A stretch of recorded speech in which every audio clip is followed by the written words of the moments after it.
Hi, this is Jason with JaCor. Today we're at a bifold door and we're replacing the top seal. This one was pretty ripped up, so we removed it. We removed these sheeting screws along the top, pulled the old seal out. What we're going to do next is take the new 1/8 inch weather seal, tuck it up underneath this sheeting right here, and then it's going to lap over onto the door, and we're going to use one of our galvanized retainers to screw it into there. So we'll get started and show you how that looks. This was the existing seal on the top of the door. It was tucked in underneath the trim and siding up here, and they were getting some leaking down at the bottom of the door. So the new seal is going to go from underneath the siding here up over on top of this J trim. And what we've done too is we've notched out beyond the trim a little bit.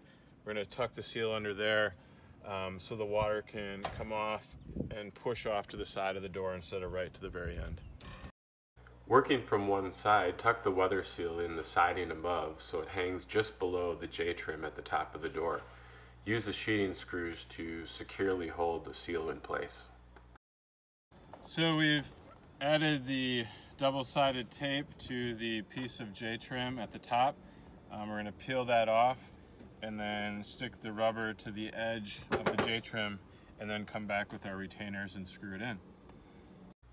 Thanks for watching our video on replacing the top weather seal for your bifold or hydraulic door. If you have any questions, please give us a call or send us an email. Otherwise, all the materials are available through our website, jacorinc.com. Thanks a lot.